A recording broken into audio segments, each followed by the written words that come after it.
आपने बचपन में पेंसिल शार्पनर से छीली है तो बताओ शार्पनर के साइड में ये लाइंस क्यों होती हैं? और जब क्या हुआ जब एक बंदे ने अपने पिछवाड़े में बम घुसेड़ लिया। आइए जानते हैं। सन 1911 में जब अंग्रेज दिल्ली पर राज करने आए तब दिल्ली में कोबरा सांपों ने उनका जीना हराम कर दिया।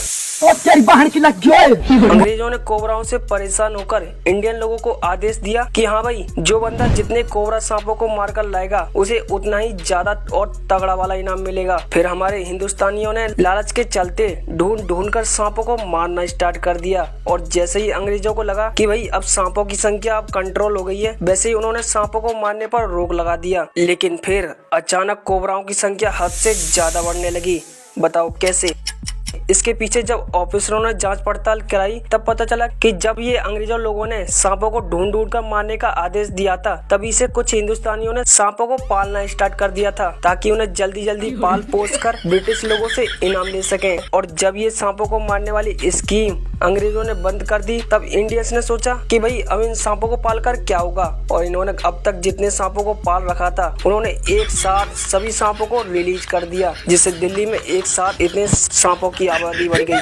नंबर 2, अब ये अमेरिकन मिलिट्री का डार्क सीक्रेट। ध्यान से सुनो, ये बात है 2013 की। जिम स्टेफन नाम के बंदे की माँ को अल्जाइमर था, जिससे उनकी माँ की हॉस्पिटल में ही मौत हो जाती है। डॉक्टर ने जेम्स से कहा कि भाई आप अपनी माँ की बॉडी को यहीं छोड़ जाओ, हम इनके ब्रेन में रिसर्च करेंगे। और जेम्स ने बायोलॉजी रिसर्च सेंटर वालों को अपनी माँ की बॉडी को ये सोचते हुए डोनेट कर दिया कि इस बीमारी पर अच्छी तरह से रिसर्च हो जाती है तो बाद में शायद इस बीमारी से किसी की जान जा पाए। डॉक्टर का काम था डेड बॉडी से, शरीर से ऑर्गन्स को निकालकर ठीक से रिसर्च करना और बाकी की बॉडी को जलाकर उस अस्थियां परिवार को सौंप देना। यहाँ तक सब ठीक था, लेकिन एक साल बाद बायोलॉजी रिसर्च सेंटर वालों पर रेड पड़ती है और यहाँ से पता चलता है कि वो ऑर्गेनाइजेशन डेड बॉडी को प्रॉफिट के लिए बेच रही थी। और उन डेड बॉडी में से एक डेड बॉडी जेम्स की माँ की थी, जिन्होंने जेम्स की माँ की बॉडी को $6000 में बेच दिया था। और उसे बेचा किसे था? यूएस मिलिट्री वालों को, जो कि मिलिट्री वाले डेड बॉडी पर खतरनाक वाले एक्सपेरिमेंट करते हैं।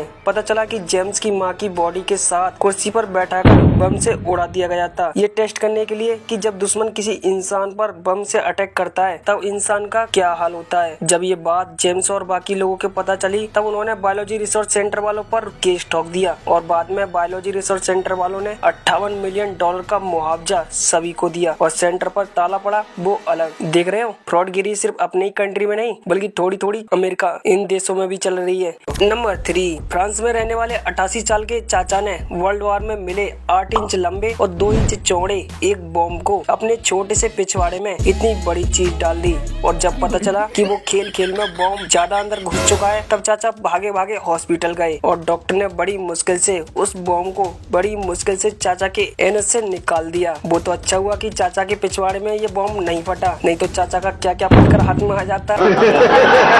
वो तो आप समझ ही सकते हो। नंबर 4, क्या आपने कभी पेंसिल का यूज किया है? और जब अपनी पेंसिल को छीलना होता था तब हम शार्पनर से पेंसिल को शार्प करते थे, लेकिन क्या आप जानते हो शार्पनर के ये बगल में ये दोनों तरफ उठी हुई लाइंस क्यों होती हैं? ये इसलिए होती है, आपने देखा होगा कि जब आप पेंसिल के लिए शार्पनर में छीलते हो तब पेंसिल की नोक बहुत ही नुकीली हो जाती है, जिससे ये लिखते समय काफी प्रॉब्लम देती है। और अगर आप इन लाइंस में पेंसिल को रगड़ोगे तो पेंसिल की नेब एकदम शेप में आ जाएगी। और इसका दूसरा काम है हाथों में ग्रिप देना, जिससे हम इसे टाइटली शार्पनर को पकड़कर पेंसिल को छील सकें। आज का वीडियो आपको कैसा लगा मुझे कमेंट्स में जरूर बताना। और हाँ, आपके लिए एक मजेदार प्रश्न, जो सबसे पहले इसका जवाब देगा उसका कमेंट पिन कर दिया जाएगा। कलुआ की माँ के 4 लड़के हैं, पहले का नाम है सोम, दूसरे का नाम है मंगल और तीसरे का नाम है बुध। बताओ कलुआ की माँ के चौथे लड़के का क्या नाम होगा? सोच समझ कर आंसर टाइप करना।